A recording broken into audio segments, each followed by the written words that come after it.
Hi friends, welcome back to Shokundana vlogs.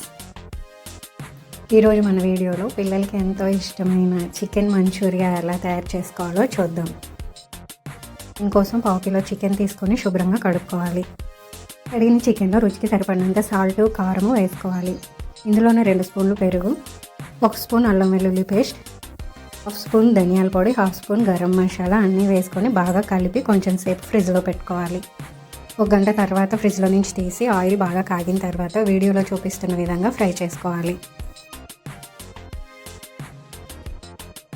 Stove బాగా సిమ్లో పెట్టుకొని ముక్క బాగా మెత్తగా ఉడికే వరకు ఫ్రై చేసుకోండి. ముక్కలు బాగా వేగి కలర్ చేంజ్ అయిన తర్వాత తీసి ఓ ప్లేట్లో వేసుకోవాలి.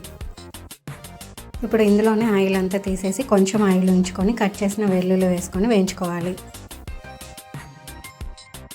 వెల్లుల్లి వేగిన తర్వాత 2 పచ్చిమిరపకాయ చిలుకలు వేసుకొని వేగనివ్వాలి. ఇవి కూడా వేగిన తర్వాత 1 spoon red chilli sauce, 1 spoon green chilli sauce, 1/2 spoon soya sauce, 1 spoon tomato sauce వేసుకొని అన్నీ బాగా కలుపుకోవాలి.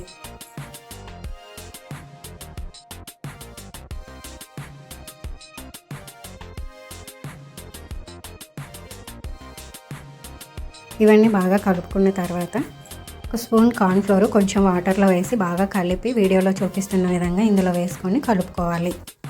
ఉండలు కట్టకుండా బాగా కలుపుకోవాలి. ఇలా కొంచెం దగ్గర పడిన తర్వాత మనం వేయించుకున్న చికెన్ పీసెస్ అన్నీ ఇందులో వేసుకొని కలుపుకోవాలి. సాసులన్నీ బాగా ముక్కకు పట్టిన తర్వాత స్టవ్ ఆఫ్ చేసుకొని ఒక ప్లేట్లోకి తీసుకోవాలి. జ్యూసీగా టేస్టీగా చికెన్ మంచూరియా రెడీ అయింది. నచ్చితే మీరు కూడా ఒకసారి ట్రై చేయండి. ఈ వీడియో నచ్చితే సబ్స్క్రైబ్ చేసుకోండి.